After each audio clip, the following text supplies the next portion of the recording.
So, ayan na guys, naka-ready na yung gamit ni Ama. Alam nyo naman na yung isang buwan ay mabilis lang. So, naka-ready na talaga, naka-impake na siya. And yung kapatid niya, uuwi na din sa anak niya. Binila niya ng blanket.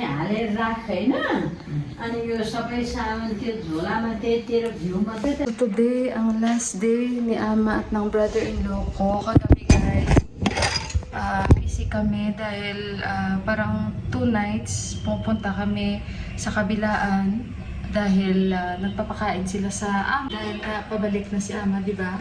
Pabalik na si Ama at ang brother-in-law ko. And alam niya na may nangyari sa amin, sa pamilya namin. So, hindi ako guys makapag-concentrate ng pagbablog ko dahil ang gulo ng isip ko. Pero naubos na yung luha ko. Dahil as much as possible, ayoko talagang umiyak na umiyak lagi. At iniisip ko na lang yung tanggapin na lang namin talaga. At yung papa ko rin. Panay-tawag din ako sa papa ko. And ayan, aalis na si Ama. Ang tahimik na naman mamaya-maya. So ayoko guys maisip. Ayoko guys maisip yung mga ganun. Kasi maraming pumapasok sa utak ko. Guys, sobrang busy. Tingnan niyo yung mga niluto ko. Moton. Yung niluto ko, kauli, chicken curry, adal. Ito na yung rice, yung achar, yung moton guys. So, na-prepare ko na yung table. And sobrang busy kami. And iniinit ko yung isda na binigay ng kaibigan ng brother-in-law ko. Galing daw ito ng Pokhara. So, para gusto sila umalis, at least matikman nila. Nag-slice na ako ng mga salads dito. Yan. So, si Mandira nandyan din. Si Indira papunta na. So, ayun guys. So, yung moto, tingnan ko muna kung malambot na. Ang lambot.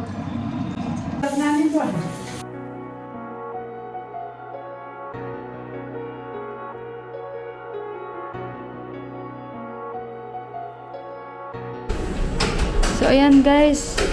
Alis na sila. Bye-bye, Ama. Bye-bye, Pakashday. Hajur!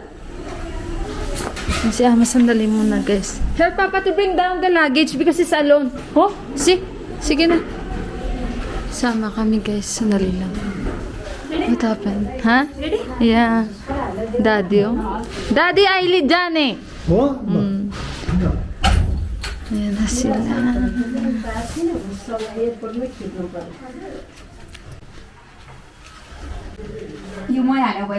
Kanchi, don't forget the SIM card of Yuhan.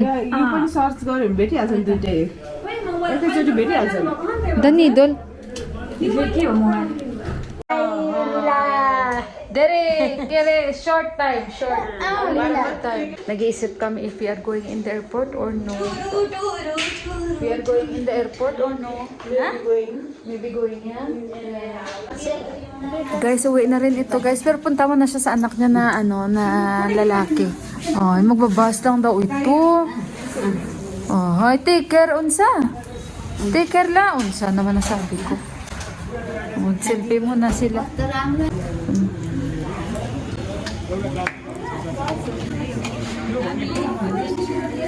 Wala pa sila masyado dala guys. Ay, dito rin si Auntie.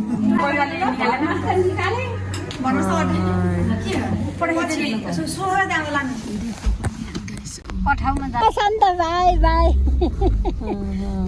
Didi. This one.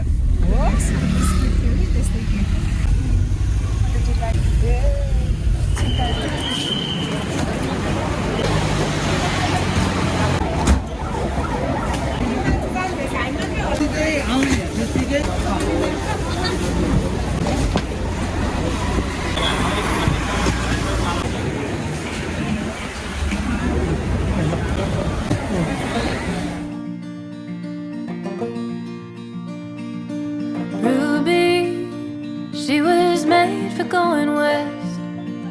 Did not protest my wandering ways. Ruby, she was pretty as they come. 28 years young and unafraid. She gave me shelter on the coldest night. Shaded me on summer. So, pauwi na kami guys. Kasama ko si Auntie. Si Deepak. Sila ni Mandira sa isang taxi.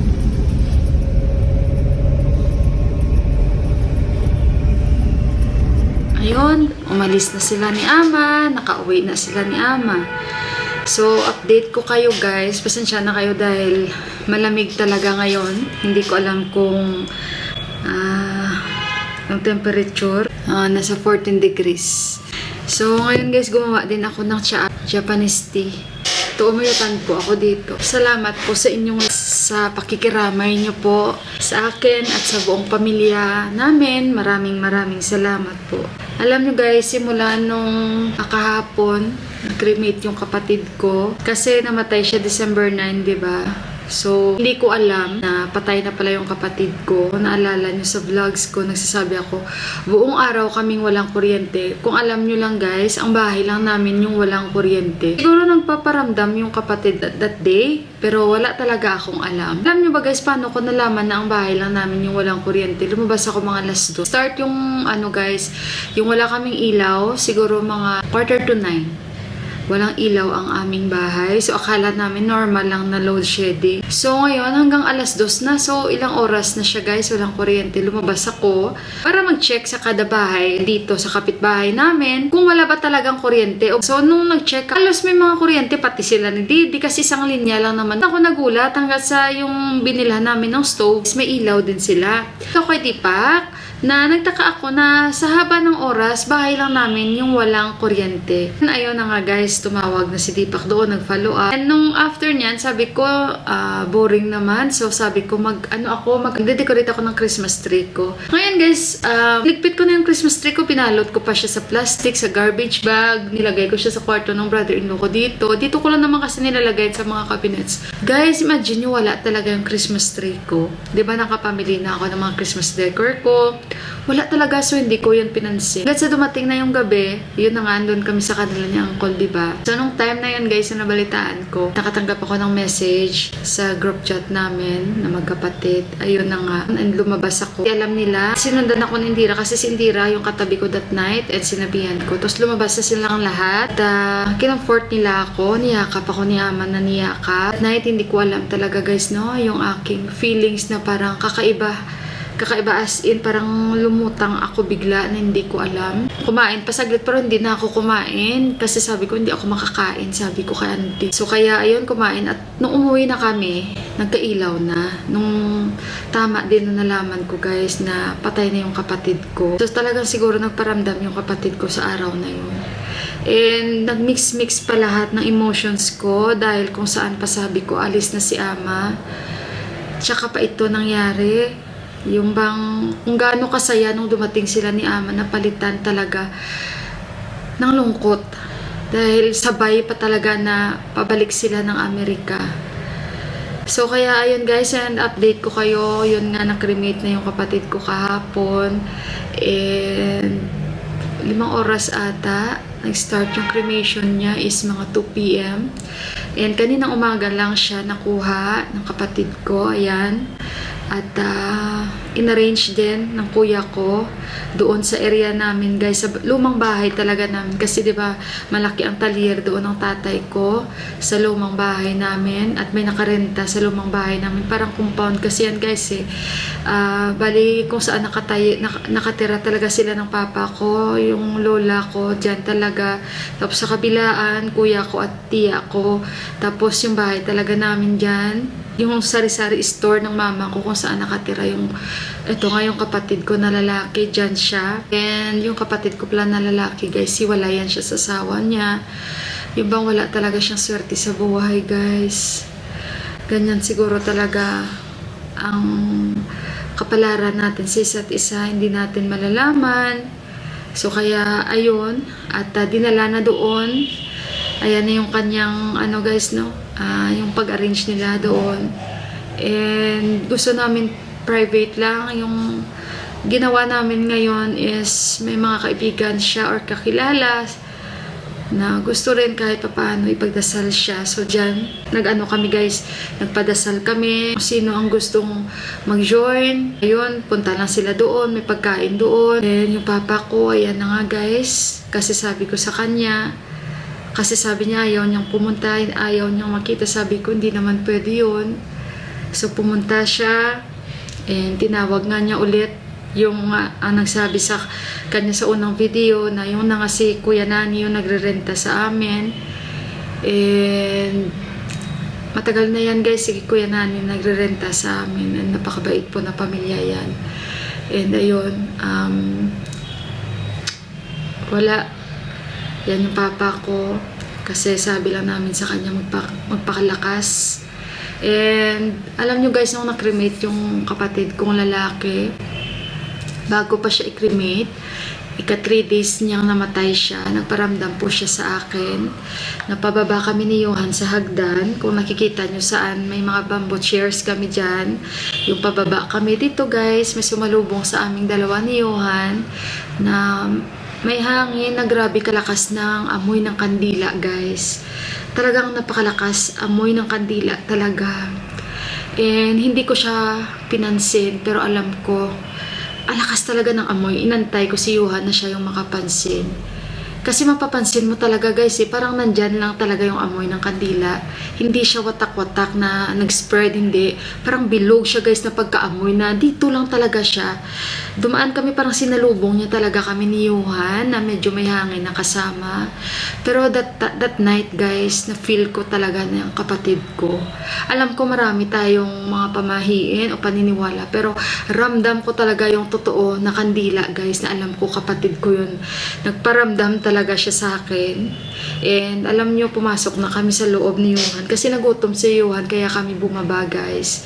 Although matutulog na kami that night, pero kasi sabi niya, mama, nagutom ako.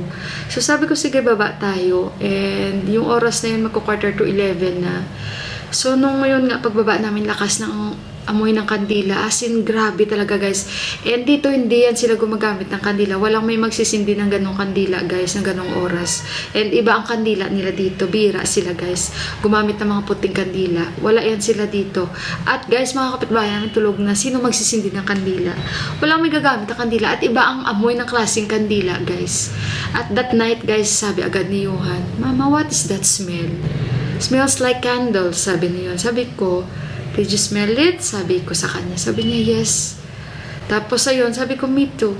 Pero, hindi ako guys natatakot. And after niyan, kinausap ko yung kapatid ko. Nagpasalamat ako sa kanya na binisita niya ako. Ika 3 days niya na yun guys. And kinabukasan, yun, 11 nga. So 11, kasi 9 siya namatay, diba? Oo, 9. 11. Ka-3rd day niya guys, bago siya i-cremate. So, bumisita siya sa akin. And sabi ng bunso namin, mabuti ka pa binisita niya. Sabi ko, huwag kang mag-alala. Isa-isa tayo bibisitahin yan. Kaya sabi nga ni Tita M, for 40 days, nandyan yung kapatid niyo. Kausapin niyo na kausapin. Ako guys, kinakausap ko lagi yung kapatid ko. Parang buhay na siya guys. At nung na-cremate siya, sabi ko lang sa kuya ko at kapatid ko, hindi ko kayang makita siya. Mas ano guys, mas hindi maganda yung pakiramdam ko tuwing maalala ko yung kapatid ko nasa morgue ng hospital. Kasi hindi pa siya ma-release nung namatay siya guys. Kasi kailangan pa ng mga proper na documents niya.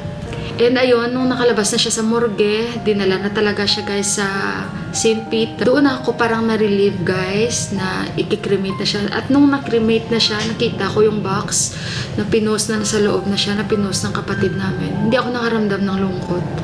Parang nakaramdam ako ng release, ng ginhawa. Although nandun yung lungkot na syempre wala na yung kapatid ko. Pero gusto kong umiyak, wala akong iyak. Parang alam niyo yun guys, na siya mismo, tinulungan niya ako. Tinulungan niya kami, ganun din sa kapatid ko. Dalawa akong kapatid sa kuya ko. Na parang naging light yung pakiramdam namin. Dahil nung nasa loob pa siya ng morgue, ng hospital, parang ang bigat guys sobrang bigat. At tuwing maalala ko yung kapatid ko nasa morgue nakahiga, wala siyang pamilya. Alam niyo yun guys, tapos nasa freezer, mga ganun. Hindi pala siya na freezer. Kaya sabi ng kuya ko, nag-deform talaga yung mukha niya. Sobrang awa. Kaya doon talaga umiyak yung kuya ko. Yung kuya ko talaga naglakas loob na tingnan yung kapatid namin sa morgue na sa St. Peter. Dahil hindi talaga kaya. Tapos yung bunso namin. Tapos nung na-cremate na siya, hindi ako guys nalungkot talaga na grabe na nakaramdam. Hindi. Kaya nagpapasalamat ako sa kapatid ko.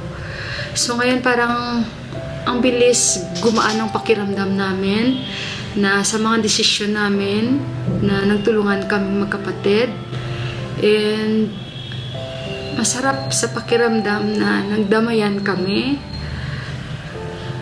Yun nga lang guys, hindi lang naging perfect yung relasyon namin. Matagal kami bago nag-usap-usap. Pero yun nga, may lesson talaga kami magkakapatid. May lesson talaga kami na hindi dapat pairalin yung galit sa isa't isa. Dahil at the end of the day, kami-kami lang din yung magdadamayan. So, ayun guys, at yung papa namin, tinutulungan namin siya paano matanggap ng buo ito. Dahil alam ko naman natanggap na ng papa ko. At siguro hanggang doon na lang talaga yung kapatid namin. Dahil this time, yung heart na niya talaga natamaan guys. Hindi lang yan isang beses na hospital kasi yung kapatid namin. Nung una din. Miracle na lang talaga nung time na naoperahan siya sa sikmura. Kasi nga yung doktor mismo pinaperma na yung kapatid namin that time. Dahil baka hindi kayanin ng heart niya. Miracle talaga na nakaya niya yung operasyon. Yung operasyon niya before guys is 50-50 yun. So this time, kailangan siya lagyan kailangan siya ng tube para makahinga siya ng maayos. Pero hindi siya guys pumayag, ayaw niya. Pero lagi niya yung sinasabi na pag namatay ako, huwag kayong umiyak.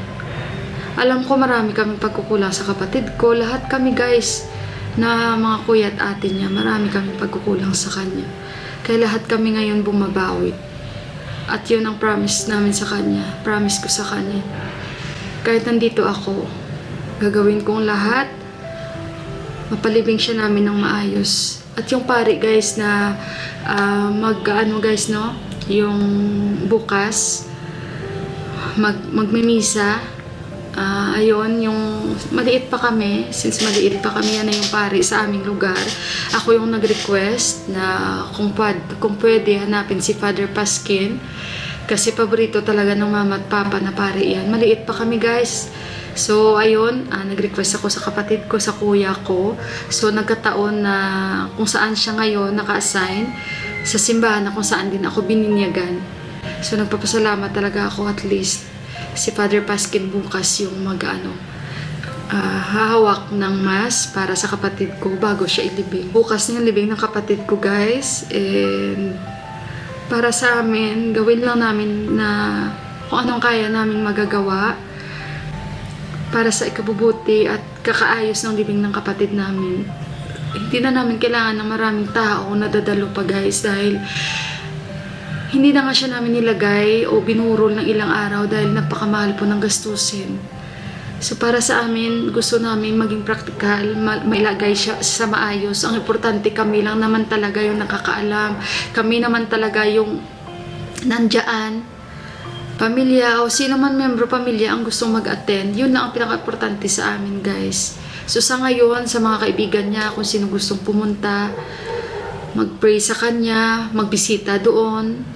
So, welcome sila doon sa lumang bahay namin, nandoon, at sa bahay ng kapatid ko. Doon, nag-decide kasi doon talaga yung bahay niya rin, at doon kami lumaki, at doon talaga kami, yun talagang bahay namin doon.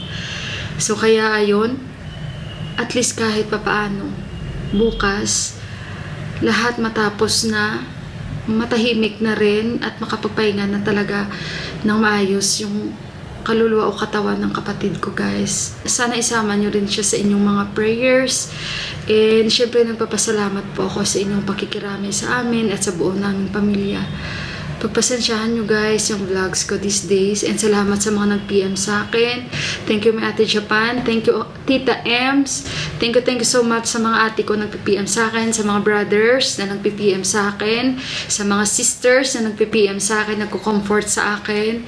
Alam nyo na kung sino kayo. Maraming salamat po. And sa inyong lahat dyan. Thank you so much.